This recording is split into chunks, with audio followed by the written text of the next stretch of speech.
ایک گاؤں میں اماں فاطمہ نام کی خاتون رہتی تھیں۔ وہ سب کی بےحد مدد کرتی تھیں۔ رات کے سناٹے میں ایک چھوٹے سے گاؤں میں وہ رہتی تھیں۔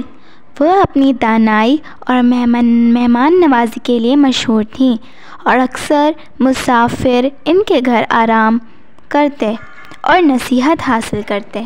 وہ سب کی بےحد مدد کرتی، سب کو کھانے پینا اور سب کی حد سے زیادہ مدد کرتی۔ بہت ہی نیک خاتون تھی۔ ایک طوفانی رات ایک نوجوان تاجر حمید کامتے ہوئے ان کے دروازے پر دستک دیتا۔ وہ بارش میں بھیگا ہوا تھا اور خوف زدہ لگ رہا تھا۔ اماں فاطمہ نے دروازہ کھولا اور مسکرا کر اسے اندر بلایا۔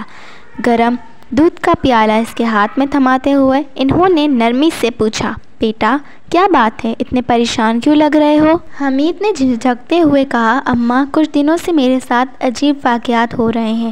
ہر رات میرے گھر کے باہر سرگوشیاں سنائی دیتی ہیں اور میں سائے دیکھتا ہوں جہاں کچھ بھی نہیں ہوتا۔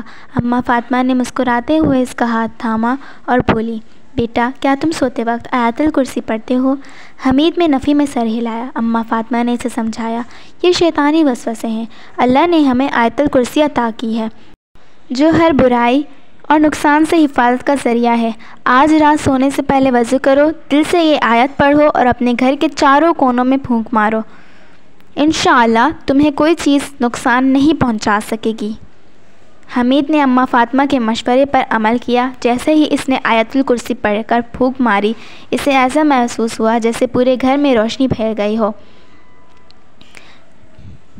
اس رات وہ برسوں بعد سکون کی نیند سویا۔ اگلی صبح وہ شکریہ ادا کرنے اماں فاطمہ کے پاس گیا۔ اماں آپ سچ کہہ رہی تھیں، میرا خوف ختم ہو گیا اور رات میں کسی طرح سرگوشی یا سایہ نظر نہیں آیا۔ اماں فاطمہ نے مسکراتے ہوئے کہا، بیٹا جو اللہ پر بھروسہ کرتا ہے اور اس کی آیات سے مدد لیتا ہے وہ کبھی خوف زدہ نہیں ہوتا۔ ہمیشہ آیت الکرسی کو اپنا محافظ بنا لو اور اللہ کی رحمت تمہارے ساتھ رہے گی۔